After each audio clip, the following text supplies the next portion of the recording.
Hello everyone, welcome back to the New Age Yogi. Today we're going to be talking about Advaita Vedanta or non-dual Vedanta. A lot of you have been asking me questions on my opinions and my thoughts on the same. Now I would just like to tell you that Vedanta is a vast subject. It is not something that someone just says or someone's opinion. It's something that you have to know by experiment.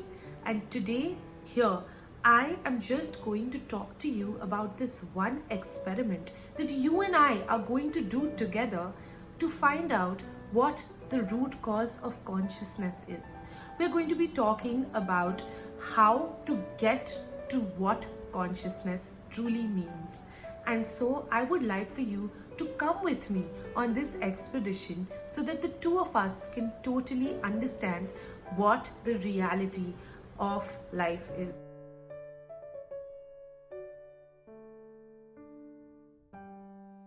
I would just like one promise from you before I start this video. I want you to watch this video till the end. I do not want you to stop in between, because if you stop in between, you're wasting your time and my time. If you want to move and if you don't want to go on this experiment, or you feel you want to come back at a later time, stop this video right here and come back whenever you feel you can. And if you do not want to, that's absolutely fine. There are two myths that I would like to bust before we start this video and before we start this journey, this experiment that we are going to be going on. The first myth that I would like to bust is that Vedanta is a part of the Hindu scriptures. Yes, it is a part of the Hindu scriptures, no denying it. It is a part of the Upanishads. But Vedanta can be experienced by any person that has sense perception. What do I mean by sense perception? Is if you can touch, feel, taste, see, hear, you can experience the magnanimity of Vedanta. The second point that I would like to talk to you guys about is the fact that Vedanta is a mystical experience. No, it is a lived experience. It is something that you experience when you're living, when you're doing something, when you're touching, when you're feeling, when you're sleeping, when you're awake. All of that Vedanta can be experienced in. It is not something like you're sitting for meditation and you're having this deep realization. It is not that. Vedanta is an experience that can be experienced 24/7. So Vedanta is actually an investigation into ourselves to find out who we truly are. Vedanta claims that it helps us find ourselves through deep insight and observation. So it is not a separate process that you have to do the way you have to probably sit for your meditation or read the Gita or probably go to work or do other mundane things. What Vedanta claims is that in these activities, while we are going through these activities, we can apply the Vedanta.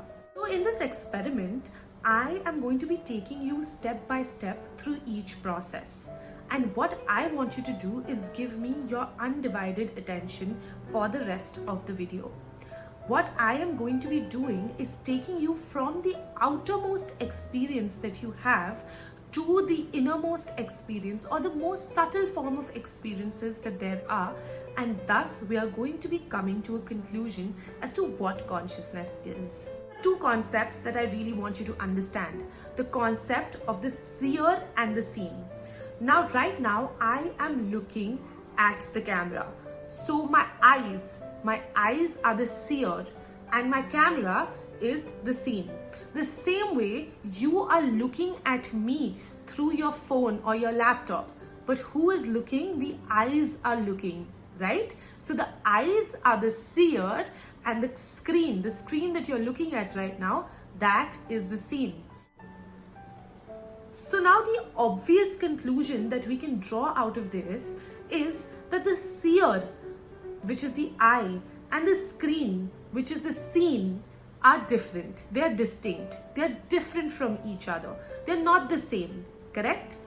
Please remember that I have made this distinction because we are going to be using it as we go subtler into our experiment. So the eyes can see all the changing forms that come before us. Even though the images keep changing, the eyes can take in all that is changing around us. Let's go more subtler. Let's go more deeper. Let's take the eyes as our object. Let's see the eyes. How can we see the eye? We can see the eye through the mind, right? So how do we see the eye? We know exactly when our eyes are closed. We know when our eyes are open. We know when we need glasses, right? We know all these things. So right now, the eye has become our object and the mind has become the seer. The same way how the eyes were the seer earlier, now the eyes have become the seen. And what is it being seen by? What is the seer? The seer is the mind. We come back to the insight that we had. Remember, we had this one insight that the seer and the seen are different from each other. So of course the eye and the mind are different from each other.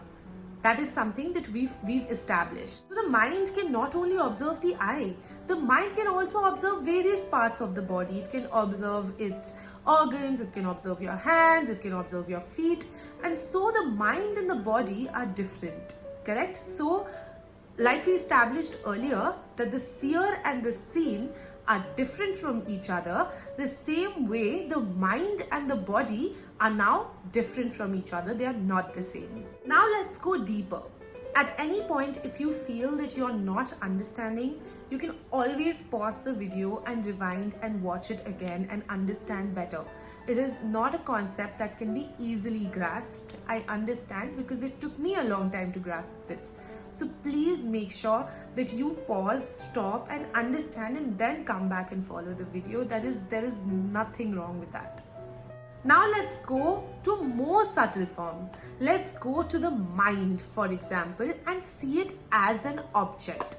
Now the mind has various things. The mind has thoughts, the mind has emotions, the mind has ideas. The mind knows when it's understanding something, the mind knows when it's not understanding something, right? If I'm happy today, I'm aware that I am happy. If I'm not understanding something, I'm aware that I'm not understanding. I'm aware of the movements of the mind. I'm aware what are the things that are going on in my mind. That is why I say that I feel happy today. I'm aware that I'm happy. I'm aware that I'm sad. So these thoughts, emotions, ideas are actually now becoming the seen. And whoever I am, whatever I feel I am is actually now becoming the seer.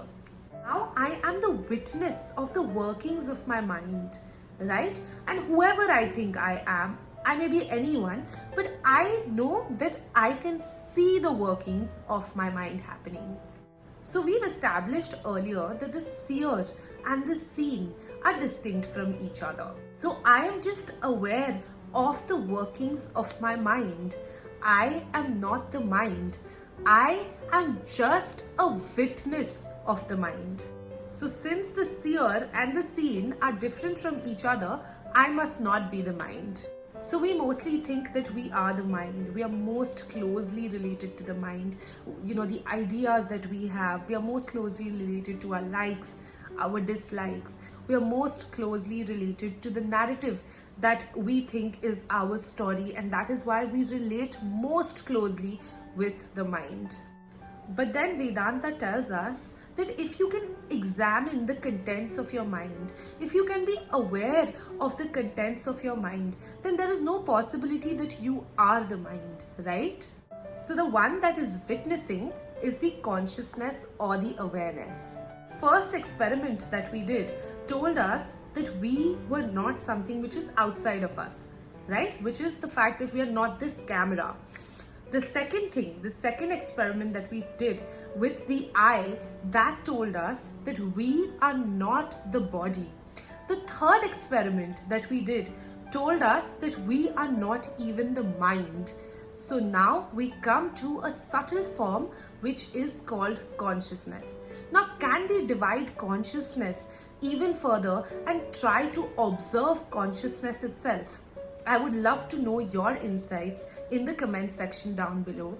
Next week, I'm going to be discussing more on this topic. So please be sure to subscribe to my channel so that you get a notification every time I upload a video. This series is something that is going to be phenomenally insightful for you, and I would really request you to completely follow this series. Thank you so much for your time, guys. Bye bye. Stay safe.